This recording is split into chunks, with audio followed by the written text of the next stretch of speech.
berbuat pahala, sentiasa berselisih dengan dosa. Betul. Sebab itu syurga itu mahal. Syurga sangat mahal. Sebab itu takkanlah benda yang mahal macam tu mudah-mudah nak dapat.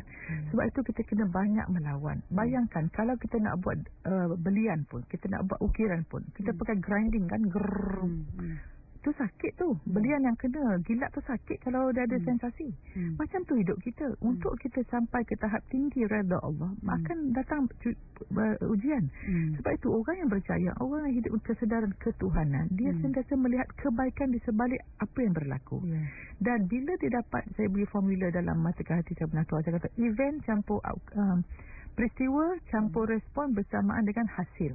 Peristiwa negatif, respon kita positif, hasil positif. So maknanya sebenarnya hidup ini ialah makna atau respon kita terhadap apa yang berlaku pada kita. Kita tidak boleh kawal apa yang berlaku pada kita, tetapi kita boleh kawal respon kita kepada apa yang berlaku. Dan untuk kita respon, pertama kita mesti fikir, ada emosi, baru kita buat. So pemikiran, emosi, perbuatan jadi tabiat jadi personality jadi karakter menentukan destinasi dunia akhirat. So kalau pemikiran kita positif, walaupun benda negatif, kita boleh ubah. Agaknya macam ni, kita sentiasa mencari hikmah. Sebab tu orang berjaya ni, dia macam Nabi pun SAW, hidup dia beliau bukannya berduit banyak sebagainya, tetapi beliau tetap bahagia pasal memang pilihan Allah. Sebab tu dah role model kita. Wallahualam. Okey, dan insyaAllah kita akan kembali lagi selepas ini, Prof, ya? Kita beri laluan untuk promo ataupun kita akan teruskan? Teruskan. Kadang orang nak tanya. Okey, kita sebenarnya ramai pemanggil kita. Teruskan. Okey, hello, Assalamualaikum. Waalaikumsalam warahmatullahi wabarakatuh. Ni Mak Culeha daripada Kerling. Sila Mak Culeha. Mak Culeha. Ni kita terus ya. Jadi terima kasihlah atas semua ilmu yang doktor bagi. Mak Cu dapat kesimpulan di sini, kebanyakan kita tahu tapi tak faham. Jadi kita mesti tahu sesuatu tu dan kita faham. Contohnya macam tadi doktor kata, ada doktor tu dia kasar pada pesakit, tapi yang sebenarnya ia pengalaman Mak Cu depan Mak Cu sendiri, pesakit yang tak memahami doktor. Doktor tugas dia fahamlah, macam doktor sendiri ya, sebagai doktor fahamlah. Jadi pesakit ni mestilah faham kalau doktor tanya apa sakit, macam mana keadaan ni. Jadi dia boleh cakap lah, doktor, saya datang suruh doktor cek, kenapa doktor tanya pula. Yang sebenarnya contohnya yang Mak tahulah, kalau sakit mata ya, nak operate nak apa, doktor akan tanya ada kecil manis tak, ada penyakit lain tak, penyakit jantung tak sebelum itu. Jadi kalau kita terus cakap yang sebenarnya, jadi doktor tu senang nak buat kesimpulan. Jadi kita tak boleh nak menyalahkan bagi satu pihak je. Jadi kita mesti bekerjasama. Jadi Mak Cu rasa kita mesti tahu dan faham. Bagus. Jadi kalau misalnya kita tahu satu hukum tapi kita tak faham apa hukum tu, macam mana kita nak jalankan hukum tu, sama ada hukum dunia ataupun hukum yang dah disanakan ni Allah Ta'ala lah ya. Jadi kita mesti faham. Jadi kalau kita faham, maka tindakan kita senang. Dan tu sifat menghormati ni rasa Mak Cu itu penting dalam hidup, tapi nampaknya dah terabai. Jadi itu pendapat Mak Cu lah. Pandangan. Assalamualaikum. Salam. Bagus sekali poin. Tahu tapi tak faham. Itu dia panggil beza ilmu dan maklumat. Orang maklumat pergi internet banyak tahu pasal maklumat, tapi tidak faham. Orang berilmu boleh menyelesaikan masalah.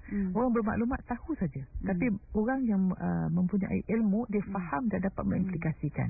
Itu membezakan. Sebab tu kadang pernah pesakit tu bawa anak dia mata sakit. Saya kata okey, kenapa awak stres? Saya kata nak beritahu ibu-ibu ya, kalau anak sakit jangan bimbang. Kebimbangan anda mengganggu emosi dan juga imun sistem anak-anak. Saya risau doktor, saya baca internet. Saya kata macam ni, awak dah jumpa pakar, ambil ilmu pada pakar, jangan tengok internet lagi. Sekarang ni banyak internet, banyak sangat maklumat yang menakutkan. Dia panggil cyber hypochondria. Macam resik pun, tak nak buat resik pasal apa, takut sangat. Tapi lepas buat, kau tahu dah lama saya buat doktor, banyak ketakutan dan manusia ni suka cari benda yang salah, bukan benda yang betul. Dan orang yang ada pengalaman tak elok internet 10 tahun dulu, dia besar-besarkan. Sedangkan berapa puluh juta orang dapat listrik tak ada apa-apa, tapi yang 1-2 tu dia besar-besarkan cerita dia. Okey, kita tengok pemanggil kita berikutnya. Bagus. Saya ucap tahniah pada puan kerana bersedia untuk mengorbankan segala degree yang ada tu untuk sebenarnya suri rumah tangga ni bukan tak bekerja.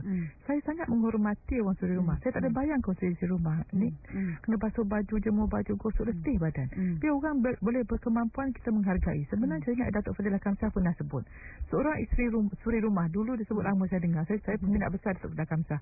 Dia kata sepatutnya suami mesti bayar RM3,000 satu bulan. Pasal 24 jam rutin. Dan orang menyusu badan lagi dan sebagainya. So tak ada, jangan. Sebab tu orang yang bahagia, orang yang tenang, orang yang stres, orang yang tak fikir apa orang kata, orang yang bebas daripada penghargaan manusia, orang yang paling bahagia. Dan orang yang paling bahagia melihat orang bahagia. So teruskan apa puan buat. Tidak ada insya-Allah 3 orang anak tu lebih ada PhD yang besar di rumah. Yang saya perhatikan 2 sister-in-law saya, bira saya, dua orang graduate. Dia orang tak kerja, tapi anak mereka sangat mantap, sangat bijak dan sangat berakhlak. Wallahu a'lam. Saya okey.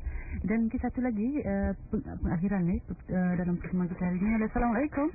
Waalaikumsalam. Siapa di sana? Zulaiza. Sila Zulaiza, teruskan soalan.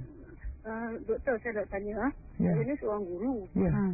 Satu sifat saya kadang-kadang cepat marah. Umur berapa? Umur 42. Okey, cepat marah lagi. Okey. Cepat marah. Kadang-kadang kalau kat rumah pun. Ada keluarga ke? Puan ada keluarga, isteri, suami ke tak? Tak ada. Okey. Satu lagi soalan saya. Tapi yang ini saya nak tanya pada Ikin sendiri. Sebab dekat sekolah kadang-kadang kita tak sempat nak dengar siaran ni. Saya minat sangat dengar sebab cuba nak ubah kehidupan. Banyak benda yang kita nak ubah kan. Tapi dalam masa yang sama kita nak didik diri dan nak didik anak murid kita. Ya. Siaran ulangan dia kadang-kadang tak sama dengan hari satu pagi. Waktu pagi. Kenapa iTeam ada buat rakaman tak untuk kita dapatkan CD je? Ya. Terima kasih. Itu saja. Terima kasih banyak. Okey. Sifat marah. Ingat kita hidup tema kehidupan, kesedaran ego, kesedaran ketuhanan. Kalau ego cepat marah. Orang cepat marah ni kebanyakan ego. Dan selalunya kita marah ni kadang kita ada benda yang kita tak suka tentang diri kita. Sebab itu kita mesti sentiasa bahagia dan membahagiakan.